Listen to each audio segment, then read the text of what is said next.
What's up, everybody? Magic with RacingNews.com. That's right, Magic here to do a race preview. We're looking at Sunday, October 16th at Keeneland, the feature race 7, the Grade 3 Franklin Stakes. This has got an overdrawn field of 12 fillies and mares, 3-0, plus 3 also eligibles, going 5.5 furlongs on the turf course. If you see a big enough performance from the winner or even the top couple of horses here, you could see them come back in a few weeks for the Breeders' Cup Turf Sprint. They'll be over the same course and distance, and no stranger to have, not strange at all to see fillies try the boys, especially in a race like that. But first of all, if you want to talk about this race, you have to start with the number 8, Twilight Gleaming. She's your 7-2 favorite. She won the Breeders' Cup Juvenile Turf Sprint last year at Del Mar. She's on a 2-race win streak heading into this. Yeah, she's a 3-year-old facing older, but first of all, this late in the season, that shouldn't matter anymore. Also, last time out in the Daisy Cutter at Del Mar, she beat older horses, including a horse named Legs Galore. She's a massive favorite to win a Saturday Stakes at Santa Anita Park. Plus, you can never forget the fact her trainer, Wesley Ward, always hard to beat in these turf sprints, especially at Keeneland. This is his home track where he trains all of his horses. Twilight Gleaming's best weapon is her early speed. She's not as fast as Golden Pal, which is another Wesley Ward horse, who's the big favorite for the Breeders' Cup Turf Sprint right now, but she is very quick. She's consistently strong out of the gate. The problem with Twilight Gleaming, there's a lot of pace in here. This is, like I said, this is an overdrawn field. Plenty of horses that are need the lead types and honestly will, even at 5.5 furlongs, get the lead and completely peter out in the stretch or even in the turn. I'm afraid that's going to soften her up. It's going to make her vulnerable. She is carrying less weight because she is a 3-year-old than some of the other horses, but I am going to try and beat her. On top, smelling an upset, number 8, About Time at 6-1 for trainer Cherie DeVoe. It's a daughter of Not This Time, bought for $200,000 back before we really knew Not This Time was going to be the super sire he's turned into right now.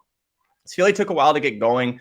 She only made one start at age 3, finally gets healthy at the start of her 4-year-old season in 2022, gets on the turf, been a monster pretty much ever since then. She won her 3 of her first 4 turf starts. The only loss in that span was by a head. She took home the Goldwood Stakes at Monmouth Park 2-back, which is a very impressive effort. It was really important because in that one, she sat a little bit farther back than she usually had in the past. She let the pace collapse, and then she just exploded right past the horses in the stretch. She's going to need that exact same kind of trip here. There's a lot of speed, like I said. You need to sit a little farther back than possibly she'd like to in some of her races, but that Goldwood trip, I think, is what gets the job done. Now, you look at last time. Bombs at Saratoga, but Cherie DeVoe doesn't drop her down to an allowance race, doesn't put her in a smaller spot, goes right at Keeneland, which right now in October, this is the place you want to be racing in America if you're a top elite thoroughbred. Puts her right back in this spot. DeVoe's great at returning horses off of long breaks like this. The horse has won. She broke her maiden off of a long layoff, right? So that shouldn't be an issue. Brian Hernandez Jr. is riding. He's 2 for 3 in the saddle. 21% for DeVoe over the last 2 years. Again, I think there's an upset here. Twilight Gleaming is my second pick. I will use her in the multi-race pitch wagers. No surprise there. I talked about her. I think you do need to use her, even if defensively. Just because if she gets out of the gate quicker than everybody else, kind of like Golden Pal, the race is over. It doesn't matter how much speed is in there. If they can't catch her early, she's gone. A price horse I like underneath. Not to win, but I think you really might want to add for 3rd, 4th in your tries and supers. Take a look at the number 9, Thundering Creed at 12-1. First of all, Mike Somich would be very proud of me. This is a daughter of Jimmy Creed, who is one of his favorite turf sprint sires. Really super sneaky turf sprint sire. Most famously, the sire of Casa Creed. The filly was on dirt most of her career. But then she tried synthetic a few times. She won 2 of her 3 starts. And the time that she lost, it was a stakes, but it wasn't a terrible effort. And the last time out at Kentucky Downs, she ends up trying the turf. Takes on a big field of optional claimers going 6.5 furlongs. Sat in mid-pack early, which I think is the trip she's going to need to have here in this big field. Let the pace horses get tired, but don't let them get too far away. And then when it's time, take over in the stretch. Now she's going to cut back a furlong. I think that's going to make her late kick even sharper. She's tried this distance twice on dirt before. She broke her maiden and finished 2nd, so clearly the distance is going to be good.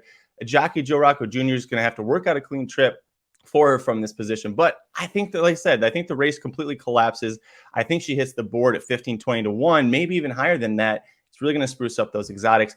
Lastly, real quick, the 10 change of control. She's got a chance to hit the board. She did win this race last year, but she hasn't been nearly as strong this year. She's just 1 for 8 finding the winner's circle.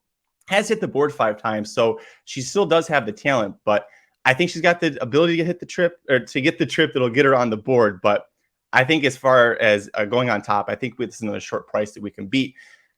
Those are my top picks for the Grade 3 Franklin Stakes at Keeneland, Sunday, October 16th, race 7. I'm going to go 8, 6, 9, 10. Let me know what you think down in the comment section below. Don't forget, we've got the inside track to the 2022 Breeders' Cup Wagering Guide available for pre-sale right now at racingdudes.com, so go check that out. Hit like on the video before you leave. Subscribe to the YouTube channel, youtube.com/racingdudes. We've got a ton of Breeders' Cup content coming out you don't want to miss. Good luck this week if you're playing. RacingDudes.com is your home for the best betting tips and coverage for the 2022 Breeders' Cup. Our wagering guides have cashed for thousands. You cannot miss our 2022 Inside Track Wagering Guide to the Breeders' Cup. So hurry up and subscribe, then go to RacingDudes.com. Check out the free picks for every race, every track across the country, and the Inside Track to the Breeders' Cup Wagering Guide available soon.